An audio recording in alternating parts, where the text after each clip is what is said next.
Assalamualaikum warahmatullahi wabarakatuh. Kami dari kelompok 7, kelas sistem pendukung pengambilan keputusan. Saya Sofra Salma, beserta ketiga teman saya, Naufal Alim Wahid, Ayu Taridian Putri, dan Raffi Abel. Kami akan menjelaskan hasil eksplorasi terkait tren dari teknologi untuk meningkatkan kualitas sistem pendukung pengambilan keputusan, yang mana kami akan membahas mengenai knowledge management. Boleh next? Bahasan pertama adalah mengenai konsep dari knowledge management.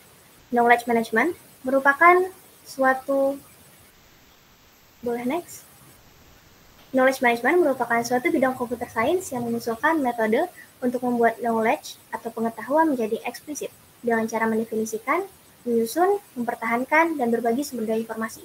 Secara sederhana, knowledge management ini dapat didefinisikan sebagai melakukan apa saja untuk mendapatkan hasil maksimal dari sumber knowledge yang telah dikumpulkan. Nah, tujuan utamanya adalah untuk meningkatkan efisiensi pengambilan keputusan suatu organisasi dan menyimpan knowledge dalam organisasi. Boleh next? Terdapat dua tipe dari knowledge management, implicit knowledge dan explicit knowledge. Implicit knowledge merupakan pengetahuan yang diperoleh dari pengalaman yang bersifat lebih intuitif. Sebagai contoh sederhananya adalah pemikiran yang inovatif, ataupun contoh lainnya adalah pemahaman mengenai body language. Sedangkan explicit knowledge merupakan pengetahuan informasi yang mudah dikodifikasi dan diajarkan. Sebagai contoh sederhananya adalah bagaimana cara mengganti toner printer, ataupun contoh lainnya adalah persamaan matematika. Boleh next? Manfaat dari knowledge management adalah untuk pengambilan keputusan yang lebih cepat dan lebih baik, peningkatan kerjasama, membangun pengetahuan organisasi, pengoptimalan proses orientasi dan pelatihan karyawan, peningkatan kebahagiaan dan retensi karyawan, serta workplace yang lebih efisien. Materi selanjutnya akan disampaikan oleh teman saya Naufal Alim. Baik, terima kasih. Perkenalkan, saya Naufal Alim Wahid. Di sini saya akan membahas bagaimana knowledge management dapat mendukung decision support system. Bisa dilihat di sini, terdapat 4 tahap dari knowledge management cycle. Yang pertama itu discover, yang kedua capture, yang ketiga proses, dan yang keempat benefit and share. Berikut adalah bagaimana knowledge management dapat mendukung decision support system. Yang pertama, ada discovery. Discovery adalah tahap untuk mengumpulkan data yang diperlukan untuk membuat sebuah keputusan. Data yang dikumpulkan dapat berupa data discrete, data eksplisit, maupun data formal. Lalu yang selanjutnya adalah capture. Capture merupakan tahapan untuk menyaring data dan mendapatkan pola informasi untuk mengetahui alternatif solusi biasa kita disebut sebagai hasil analisis.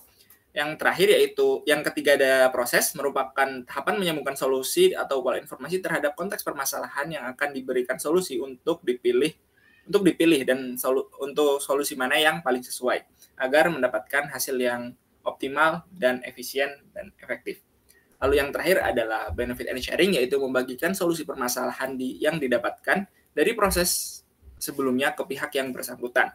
Jadi orang yang mengajukan permasalahan atau yang membutuhkan solusi diberikan solusinya pada tahapan ini. Selanjutnya akan disampaikan oleh Tari.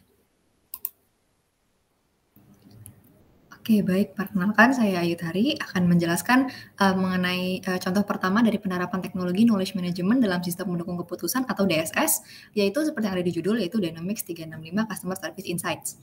Nah, apa itu Dynamics 365 Customer Service Insights? Produk ini adalah salah satu sistem yang dapat mengelola dan mendapat insight mengenai data pengaduan layanan dari pelanggan organisasi. Nah, data pengaduan tersebut didapat dari berbagai sumber, misalnya dari call center, email, website, aplikasi, maupun chat. Nah, dengan teknologi Natural Language Processing atau NLP, pengaduan yang dilakukan menggunakan bahasa manusia dapat dipahami oleh sistem. Nah, dengan teknologi kecerdasan buatan atau AI, data-data tersebut akan dikelompokkan berdasarkan topiknya secara otomatis menjadi informasi, sehingga bisa didapatkan insight mengenai topik-topik yang paling banyak diadukan. Selain itu, sistem ini juga dapat menampilkan insight mengenai topik mana yang sedang berkembang dengan pesat, sehingga dapat segera diselesaikan permasalahannya. Nah, mengapa produk ini termasuk DSS? Tentunya sistem ini membantu manajer customer service mengambil keputusan mengenai topik yang akan diselesaikan lebih awal. Misalnya dengan melihat topik yang paling banyak diadukan atau yang jumlah pengaduannya sedang bertambah sangat pesat. Nah, sistem ini juga termasuk knowledge management system. Walaupun data, informasi, dan knowledge hanya seputar pengaduan pelanggan, namun semuanya berasal dari sumber yang berbeda, yang kemudian semuanya dapat diakses dalam sistem ini dengan mudah. Selain itu, di sistem ini juga terdapat knowledge artikel yang dibuat oleh organisasi mengenai solusi dari masing-masing permasalahan yang dapat diakses dengan mudah oleh para customer service sehingga memudahkan mereka memberikan solusi kepada pelanggan. Nah, tentunya sistem ini bermanfaat bagi organisasi karena pekerjaan tidak perlu dilakukan secara manual sehingga lebih efisien. Dan tentunya dengan mengetahui topik yang paling sering diadukan dan mendeteksi lebih awal topik yang semakin banyak pengaduannya, organisasi dapat lebih mudah memilih topik yang diselesaikan permasalahannya terlebih dahulu. Customer service juga dapat dengan mudah mencari informasi solusi dengan knowledge artikel solusi yang mudah diakses. Nah, untuk penerapan kedua akan dijelaskan oleh teman saya, Raffi Abel. Terima kasih, Tari. Perkenalkan, saya Raffi Abel. Akan menjelaskan fitur selanjutnya, yaitu adalah penggunaan DSS untuk meningkatkan kinerja dari perakhiran cuaca. Pendekatan dari knowledge base ini adalah dengan cara mendapatkan dan menyimpan pengalaman individual para pemandu perakhiran cuaca atau peramal cuaca dan mentransformasikannya menjadi pengetahuan yang berguna bagi organisasi.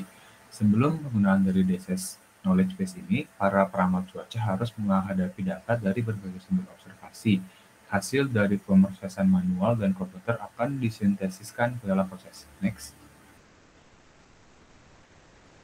Setelah menggunakan DSS, knowledge base akan digunakan case-based reasoning dan fuzzy multi-criteria decision making atau FMDM untuk mengimplementasikan Intelligence Design Choice Implementation Cycle. Nah, dengan menggunakan metode tersebut, knowledge base system akan menyediakan basis untuk penalaran, untuk mengingat dan pembelajaran, dan yang akan digunakan untuk mensimulasikan ekspresi dari bahasa sehingga bisa meningkatkan performa dan menyediakan akses bagi organisasi. Kemudian multi-criteria decision making atau MDM menyelesaikan masalah dengan mengevaluasi dan memperbandingkan alternatif masalah sehingga didapatkan hasil untuk permasalahan peramalan cuaca tersebut yang dapat digunakan di kemudian hari.